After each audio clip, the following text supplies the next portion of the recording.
warahmatullahi wabarakatuh. Perkenalkan, nama saya Rahayu Deksari, NPM saya 719212831. Jadi di pertemuan kemarin, pertemuan pertama tentang materi perpajakan, diberi tugas oleh salah satu dosen perpajakan untuk membuat video dan sedikit menjelaskan tentang perpajakan. Jadi di sini saya akan langsung sedikit membahas perpajakan sesuai dengan materi di minggu kemarin. Nah, sebelum kita memasuki materi yang sebelumnya, pastinya kita sudah tidak asing dengan kalimat pajak.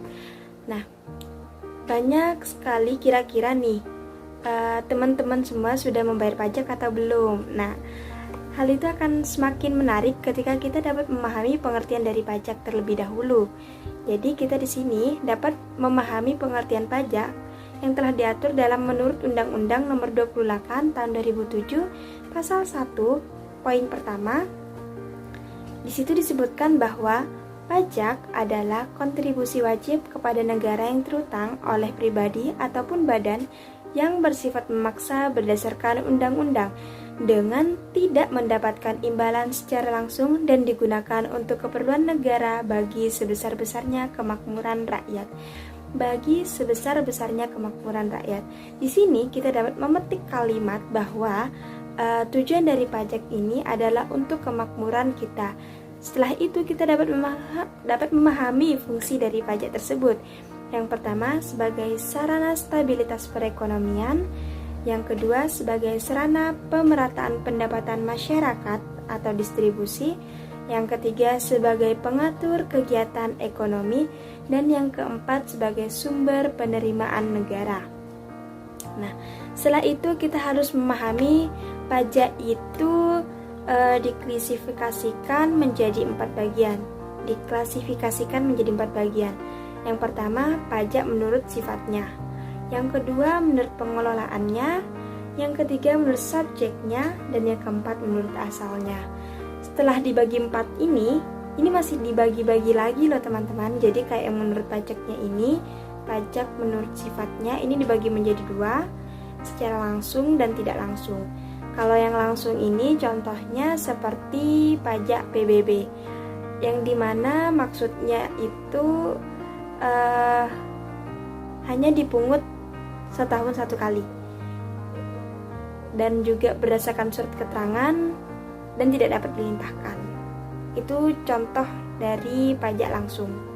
Kalau pajak tidak langsung ini contohnya seperti PPN, yang artinya dipungutnya hanya ketika melakukan transaksi, dapat dilimpahkan kepada orang lain dan tidak berdasarkan surat keterangan. Jenis pajak menurut pengelolaannya nih yang kedua. Ini juga dibagi 2, pajak pusat sama pajak daerah. Pajak pusat ini yang dikelola oleh pemerintah pusat atau DJP. Kalau daerah itu dikelola oleh pemerintah daerah. Pajak pusat ini DJP, tadi kan nyinggung DJP. DJP itu Direktorat Jenderal Pajak. Jadi pengelola pajak pusat gitu. Dan di situ biasanya melingkup seperti biaya materai, pajak atas pemanfaatan dokumen tertentu.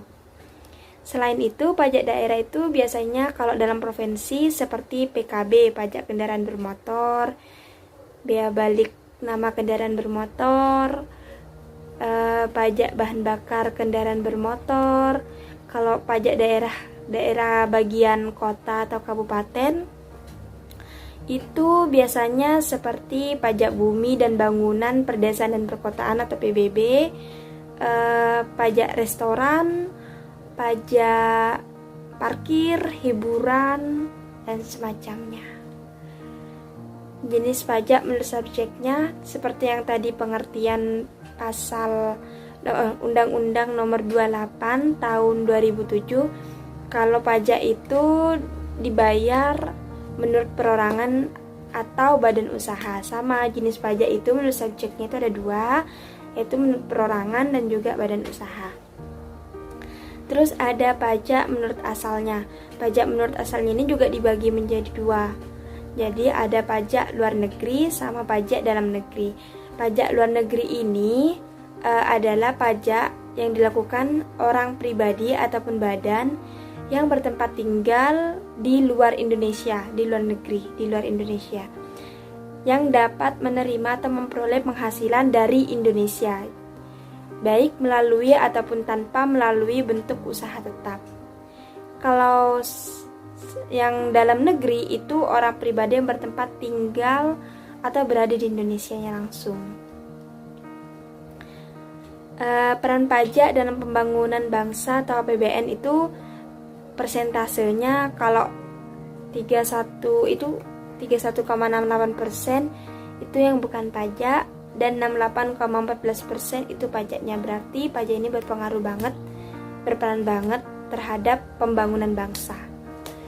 And selanjutnya itu adalah tentang syarat pemungutan pajak. Syarat pemungutan pajak itu harus adil, berdasarkan undang-undang, tidak mengganggu perekonomian, harus efisien, dan harus sederhana. Kita akan kupas lagi nih maksudnya dari syarat pemungutan pajak. Pajak harus adil yang pertama tadi. Pajak yang harus adil ini yang dimaksud adalah adil dalam perundang-undangan maupun adil dalam pelaksanaannya, seperti misalnya dengan mengatur hak dan kewajiban para wajib pajak. Pajak diberlakukan bagi setiap warga negara yang memenuhi syarat-syarat sebagai wajib pajak. Sanksi atas pelanggaran pajak diberlakukan secara umum sesuai dengan berat ringannya pelanggaran. Yang kedua, harus berdasarkan undang-undang. Di Indonesia, pemungutan pajak sesuai dengan pasal 23A Undang-Undang Dasar 1945 yang berbunyi pajak dan pungutan lain yang bersifat memaksa untuk keperluan negara diatur dengan undang-undang. Ada beberapa hal yang perlu diperhatikan dalam penyusunan undang-undang tentang pajak, yaitu yang pertama, pemungutan pajak yang dilakukan oleh negara yang berdasarkan undang-undang tersebut harus dijamin kelancarannya. Yang kedua, jaminan hukum bagi para wajib pajak untuk tidak diperlakukan secara umum. Yang ketiga, jaminan hukum akan terjaganya kerahasiaan bagi para wajib pajak. Pemungutan pajak tidak mengganggu perekonomian. Tadi secara rincinya itu, pemungutan pajak harus diusahakan sedemikian rupa agar tidak mengganggu kondisi perekonomian, baik kegiatan produksi, perdagangan, maupun jasa. Sehingga dengan hal itu, pemungutan pajak jangan sampai merugikan kepentingan masyarakat dan menghambat lajunya usaha masyarakat pemasukan pajak, terutama masyarakat kecil dan menengah, atau lebih sering kita sebut masyarakat menengah ke bawah gitu.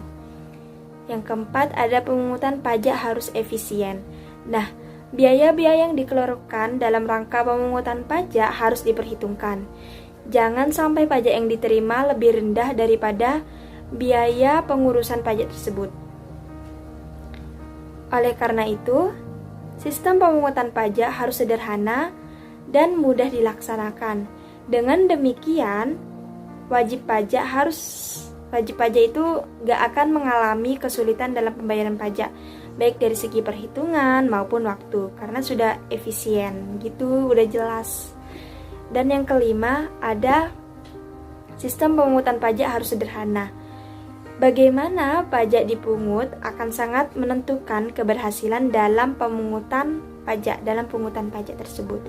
Sehingga sistem yang sederhana akan memudahkan wajib pajak dalam menghitung beban pajak yang harus dibiayai, sehingga akan memberikan dampak positif bagi wajib pajak untuk meningkatkan kesadaran dalam pembayaran pajak.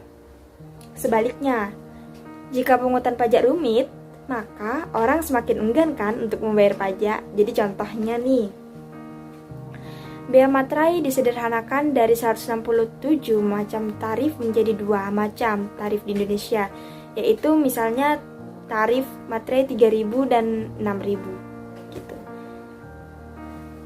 Atau contoh lainnya, tarif pajak pertambahan nilai dengan beragam disederhanakan menjadi hanya 2 tarif di Indonesia. Itu 2 tarifnya itu adalah 0% dan 10%.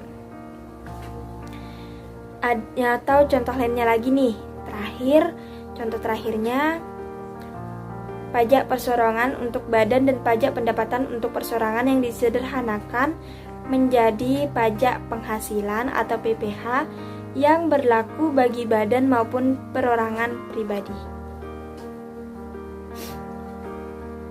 Dan juga tadi kan PPh, pajak penghasilan. PPh itu berlaku selama masa reformasi pada tahun 1983 hingga saat ini. Jadi ada yang namanya kata-kata self-assessment system. Jadi self-assessment system ini merupakan salah satu sistem pemungutan pajak yang berlaku di Indonesia, di mana sistem ini membebankan penentuan besar pajak yang diperlukan, sehingga pajak merupakan pihak yang berperan aktif dalam menghitung, membayar, dan melaporkan besaran pajak ke kantor pelayanan pajak atau KPP. Lalu bagaimana peran pemerintah dalam self-assessment system ini? Peran pemerintah dalam sistem pemungutan pajak ini adalah sebagai pengawas dari aktivitas perpajakan secara wajib pajak. Penerapan self-assessment system ini berlaku untuk jenis pajak pusat. Contohnya pajak pertambahan nilai atau PPN. Ciri-ciri self-assessment system ini, penentuan atas besaran pajak terutang dilakukan oleh wajib pajak itu sendiri. Wajib pajak memiliki peran aktif dalam memenuhi, menuntaskan kewajiban mulai dari menghitung, membayar hingga melaporkan pajak. Sehingga kita itu tidak perlu lagi mengeluarkan surat ketetapan pajak, kecuali telat membayar pajak, sehingga mengeluarkan surat dari pemerintah.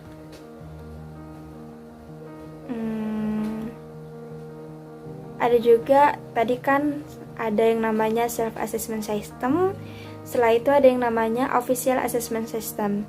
Jadi official assessment system ini merupakan sistem pemungutan perpajakan yang memberikan wewenang kepada wajib pajak untuk menentukan besarnya pajak terutang pada fiskus atau aparat, sehingga dengan sistem ini wajib pajak bersifat pasif. Pajak terutang baru ada setelah dikeluarkan surat ketetapan pajak oleh fiskus. Nah, dalam sistem ini petugas pajak sepenuhnya memiliki inisiatif dalam menghitung dan memungut pajak. Penerapannya ditujukan kepada masyarakat selaku wajib pajak yang dinilai belum mampu untuk memberikan tanggung jawab dalam menghitung serta menetapkan pajak. Sehingga sistem ini akan berhasil apabila petugas pajak secara kualitas, kuantitas, dan integritas telah memenuhi kebutuhan dan standar yang telah ditetapkan. Ciri-ciri dari official assessment system ini sifatnya wajib pajak pasif dalam perhitungan pajak, karena besaran pajaknya kan dihitungnya oleh petugas pajak yang dipilih dalam pengelolaan pajak. Ciri yang kedua itu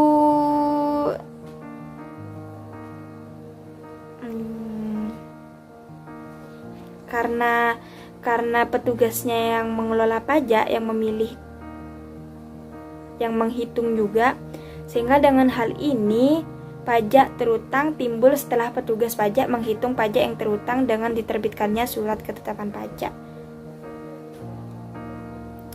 Terus ada yang kalimat withholding system. Withholding system ini merupakan ciri dari sistem pajak yang menggunakan pihak ketiga sehingga memiliki wewenang dalam menentukan berapa besar pajak yang harus dibayar. Besarnya pajak pada withholding system ini dihitung oleh pihak ketiga, bukan wajib pajak dan bukan aparat pajak ataupun fiskus. Sistem ini disebut juga dengan jenis pajak potong pungut dan dinilai adil bagi masyarakat. Contohnya, penerapan sistem perpajakan ini adalah pemotongan penghasilan karyawan yang dilakukan oleh bendahara instansi terkait. Oleh karena itu, karyawan tidak perlu lagi mendatangi kantor pelayanan pajak untuk membayarkan pajak tersebut. Pajak penghasilan PPh pasal 21, PPh pasal 22, PPh pasal 23, PPh final pasal 4 ayat 2, dan pajak pertambahan nilai adalah jenis pengenaan pajak yang diterapkan menggunakan withholding system. Jadi, bukti potong atau bukti pungutnya sebagai bukti yang diterbitkan atas pelunasan pajak dengan menggunakan sistem pemungutan perpajakan ini. Dalam beberapa keadaan tertentu, dapat juga menggunakan surat setoran pajak atau SSP. Bukti pemotongan tersebut akan dilampirkan bersama surat pemberitahuan atau SPT, SPT tahunan, PPH atau SPT masa PPN wajib pajak bersangkutan. Sebegitu saja materi yang saya berikan, yang saya dapatkan di pertemuan minggu lalu tentang dasar perpajakan. Semoga kita semua sukses di sini, usaha terus meskipun situasi semakin sulit. Terima kasih. Wassalamualaikum warahmatullahi wabarakatuh.